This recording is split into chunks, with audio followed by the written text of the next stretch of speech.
Jusqu'au 17 février, c'est la semaine de la persévérance scolaire. Un peu partout au Québec, on en parle beaucoup, mais surtout, ce qui a retenu notre attention, c'est qu'il y a un sondage qui est paru tout dernièrement, diffusé par Alloprof. Un sondage qui nous dit que le français est la matière scolaire occasionnant le plus de difficultés maintenant. 40 des enfants d'âge scolaire identifient le français comme la matière générant le plus de défis. On sait que c'est pas facile le français, ça a toujours été le cas, mais qu'est-ce qui fait qu'aujourd'hui c'est encore plus compliqué? On va essayer d'en savoir davantage avec Annie Harvey. Elle est conseillère philanthropie et relations extérieures chez Alloprof. Bonjour, Madame Harvey. Bonjour. Tout d'abord, Alloprof, qu'est-ce que c'est exactement? Est-ce que vous pouvez nous l'expliquer? Alloprof, pour faire ça simple, c'est un service d'aide aux devoirs c'est un peu comme un tuteur, si on veut, gratuit. Donc, les élèves peuvent nous appeler ou nous clavarder en soirée pour parler à un enseignant, poser leurs questions. Ils peuvent aussi utiliser une zone d'entraide où la communauté répond justement à leurs questions d'ordre scolaire. C'est aussi une bibliothèque virtuelle des exercices, des jeux. Et ça fait 26 ans que ça existe. Donc, et ça aide 550 000 jeunes par année. Bon, vous parlez des jeunes, ça aide aussi les parents parce qu'on sait que, bon, être parent, ça demande beaucoup, mais aussi c'est que notre école primaire, notre école secondaire est bien des fois un peu loin. La façon d'éduquer les jeunes a changé au fil des ans aussi. Les matières scolaires ne s'enseignent plus de la même façon. On a tendance peut-être à se perdre là, dans tout ça et vous êtes là pour les aider aussi, les parents. Absolument, là. Puis, on a l'impression que ça fait 200 ans qu'on est allé à l'école. En tout cas, pour ma part, j'ai l'impression que j'ai pratiquement rien retenu, là. C'est normal, les façons d'enseigner ont changé.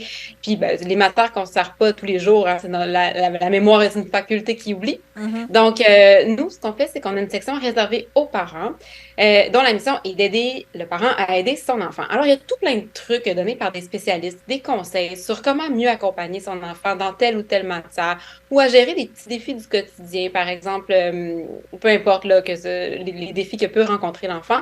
Et puis, les parents aussi peuvent nous appeler ou nous texter en soirée pour parler à un spécialiste, puis avoir des trucs plus personnalisés, dépendamment de leurs enjeux personnels. Je me suis permis d'aller faire un tour sur votre site, justement. Je me suis attardée du côté des élèves et c'est vraiment intelligent. C'est, oui, didactique, mais c'est aussi très... ben, il y a moyen de s'amuser en apprenant. C'est vraiment bien pensé, tout ça, là. C'est absolument notre vision, en fait, c'est qu'on peut apprendre dans le plaisir. Donc, on essaie de rendre ça un peu plus ludique, vivant. On peut souvent, dans nos exercices, on peut constater au fur et à mesure qu'on travaille notre progression. Puis ça, c'est pour l'enfant, c'est très stimulant hein, de voir qu'il progresse. On n'attend pas à la fin de l'exercice pour se rendre compte si on a bien ou mal fait. Donc, c'est vraiment... Puis, on a refait le site il y a peut-être 2 ans maintenant. Déjà, donc c'est extrêmement facile de naviguer dans le site, de trouver l'information que l'on cherche. On peut même se créer un compte si on a un ou plusieurs enfants pour retrouver facilement les informations là, qu'on cherche et puis avoir accès directement aux exercices qui correspondent au niveau scolaire du jeune. J'ai vu qu'il y avait des examens, des trucs d'études, des cyber-révisions pour les fameux examens du ministère qui font si peur au secondaire aussi. Vraiment, tout est bien pensé. Tout est pensé, tout est fait en fonction, puis c'est itératif. On fait souvent justement des sondages pour évaluer les besoins des jeunes, qu'est-ce qui leur cause le plus de maux de tête. On essaie toujours de leur faciliter la vie, de rendre les études plus agréables, puis de répondre à leurs questions rapidement, parce que souvent les jeunes arrivent sur notre site et savent pas ce qu'ils cherchent. Ils savent qu'ils savent pas, mais ils savent pas ce qu'ils savent pas. Ça fait beaucoup de mots pour dire que donc nous c'est à peu près de les aiguiller pour essayer de comprendre il est où le nœud qu'on peut tirer là, puis justement que tout vienne avec puis que ça se défasse parce que si on accumule les nœuds, ben, les nœuds d'apprentissage, ben, ça fait à un moment donné une grosse boule, puis on n'arrive plus à défaire rien. Là. Donc, on est axé sur le plaisir aussi. Il y a une section qui s'appelle zone d'entraide où des professeurs ou des gens répondent aux questions de façon très précise. On prend vraiment le temps de répondre aux questions, et pas juste de voler ton manuel.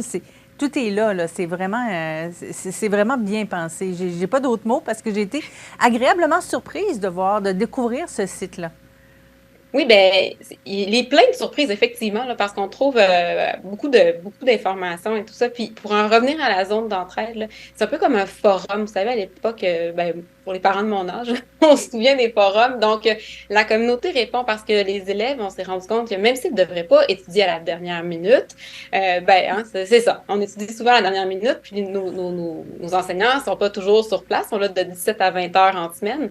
Donc, la zone d'entraide est accessible 24 heures sur 24, 7 jours sur 7. Et les réponses sont validées par des professionnels. Donc, il n'y a pas de néant, de flou non plus là, qui sont inscrits dans la zone d'entraide. Donc, c'est un forum sérieux. Absolument. On Et c'est pourrait payant. dire ça comme ça. C'est pas n'importe qui répond aux questions. Vous avez parlé de sondage tout à l'heure, puis je trouve ça intéressant. Je trouve ça important qu'on y revienne parce que c'est à partir d'un sondage, justement, qu'on a reçu de l'information pour Alloprof qui nous dit que le français, c'est la matière scolaire occasionnant le plus de difficultés aujourd'hui. Il me semble que c'était les mathématiques avant. Il n'y a pas longtemps, effectivement, la petite bête noire, c'était les mathématiques. Puis, ils se sont fait détrôner par le français, qui maintenant est pour les parents, identifié par les parents comme étant à 40 la matière qui cause le plus de soucis aux jeunes. Est-ce qu'on doit s'en étonner? Peut-être pas. C'est une belle langue, le français. C'est une langue avec ses complexités, avec ses exceptions.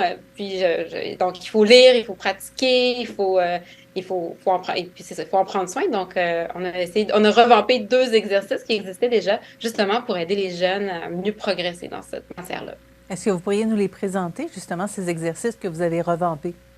Oui, je vais commencer par mon préféré, celui qui a le plus de succès chez moi. Grimoire, en fait, est une bibliothèque virtuelle où on retrouve toutes sortes de livres d'auteurs moins connus, mais d'auteurs très connus, comme pour ne nommer que ceux-là, le Gilles Vigneault, ou Annie Groovy, Simon Boulris. Donc, on peut choisir un livre par sujet, par intérêt, ou pourquoi pas aussi par niveau de lecture. Donc, il y a des livres ils sont notés en fonction de leur difficulté de compréhension. Et puis, pendant la lecture, on répond à des questions. L'enfant répond à des questions. Lorsqu'il a une bonne réponse, il peut nourrir un petit monstre, un peu comme un Tamagotchi. Je ne sais pas si vous vous souvenez de ces petites bestioles-là. Donc, il en prend soin, il le nourrit, il l'habille, puis là, ça progresse. Et puis là, il a l'impression, justement, là, qu'il fait des améliorations, puis c'est vraiment stimulant. Donc, l'essayer, c'est l'adopter, vraiment. Là. Puis, on peut s'amuser longtemps dans le jeu. Il y a beaucoup d'histoires. C'est une belle façon d'apprendre aux jeunes à lire aussi. Pardon? C'est une belle façon d'apprendre aux jeunes à lire. Mais je veux dire, par le fait d'apprendre, c'est de s'habituer, de se laisser aller vers la lecture, parce que c'est pas quelque chose de si évident que ça, là, de quelqu'un qui va aimer la lecture, là. Mais effectivement, mais pour aimer la lecture, il n'y a pas vraiment de secret. Il faut lire souvent. Puis on se dit qu'on finit toujours par trouver un coup de foudre littéraire qui va nous faire aimer la lecture. Mais pour ça, il faut se donner des occasions de rencontre, entre guillemets. Donc, plus on va lire différents types d'ouvrages, différents auteurs sur différents sujets, on risque de trouver quelque chose qui nous plaît, puis d'accrocher là, pour longtemps. Donc, pas de discrimination, on y va selon les goûts de l'enfant. Puis, on n'est pas obligé de lire longtemps chaque soir. Ça peut être juste un tout petit peu, mais tous les soirs. Et quand on sort en histoire, on a hâte de savoir qu'est-ce qui va se passer ensuite. Donc, j'imagine que le jeune revient plus facilement là, avec le type de travail que vous offrez avec Grimoire. Absolument. Puis sinon, on a toutes sortes d'autres idées pour lire avec des livres papier aussi, des sortes de jeux qu'on peut faire avec les enfants au-delà des séances de lecture familiale. Là, mais on peut proposer à l'enfant de commencer l'histoire, par exemple, la dernière page, puis essayer d'imaginer ce qu'il y a en amont.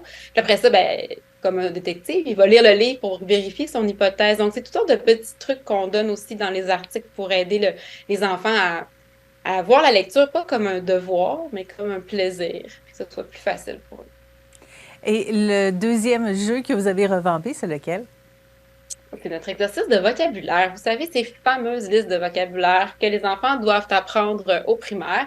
Eh bien, pour faciliter la tâche des enfants, pour rendre ça amusant, puis pour aussi libérer les parents, puis permettre aux enfants de gagner en autonomie, parce que l'autonomie, c'est une des clés de la persévérance scolaire, eh bien, on a des listes qui sont générées soit automatiquement par notre outil, ou soit qu'on peut les rentrer manuellement par l'enseignant peut le rentrer avec un code manuellement. Nous, comme parents, on peut créer des listes. L'enfant peut aussi se créer des listes.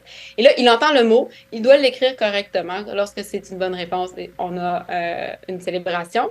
Puis lorsque le mot est mal écrit, on le reprend plus tard et après ça, on voit notre progression. Là. Donc, avec les jeux, on apprend beaucoup, on apprend à avancer, on se sent encouragé quand on est un enfant. Mais tout de même, dans le sondage que vous nous avez fait parvenir, on dit que le stress et l'anxiété de performance représentent une grande préoccupation, et ce pour 25 % des parents sondés. De quelle façon ça s'inscrit dans tout ça? Comment le stress s'inscrit c'est sûr que le stress est l'anxiété de performance, c'est un frein à la réussite scolaire. Donc, c'est souvent, il faut en parler avec les enfants, il faut en faire un sujet qu'on peut traiter ensemble. Mettre les choses en perspective comme parents, c'est important aussi. Encore une fois, sur le site, dans la section parents, on a plein de trucs pour expliquer, relativiser avec les enfants. Hein. C'est important d'avoir des bonnes notes. Peut-être que l'enfant se met des objectifs trop grands, trop élevés. Revoir ces objectifs-là. Puis, il y a toutes sortes de trucs là, qui existent pour amoindrir le sentiment d'anxiété qui vient avec la performance. Alors, Allo Prof, c'est gratuit pour tous. De quelle façon est-ce que vous réussissez à vivre? On a des bailleurs de fonds, on a des partenaires extrêmement généreux, des partenaires de longue date qui nous accompagnent et puis qui sont avec nous depuis plusieurs années là, dans cette aventure-là. Mais je pense qu'on peut faire des dons aussi. Absolument, si vous avez envie, on peut faire des dons. Il y a des dons spontanés, on accepte.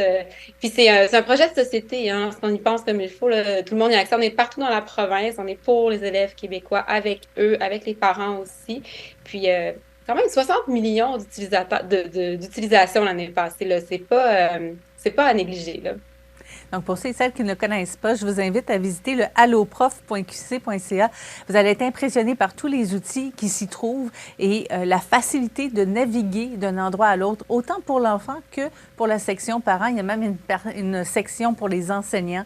Donc, c'est vous dire comme tout est vraiment réfléchi pour aider à l'éducation et aider dans l'apprentissage des jeunes au fil des différentes matières scolaires. Et on réussit un peu à se démêler dans tout ça malgré les 20, 30 ans derrière nous, entre l'école secondaire, l'école primaire et nous aujourd'hui. Merci beaucoup, Annie Harvey, d'avoir été avec nous et de nous avoir parlé de Allo Prof et de ces outils revampés, fort intéressants que vous nous proposez. Merci. C'était Annie Harvey, elle est conseillère philanthropie et relations extérieures chez Allo Prof. Et je vous rappelle, vous n'avez qu'à visiter le alloprof.qc.ca et c'est gratuit.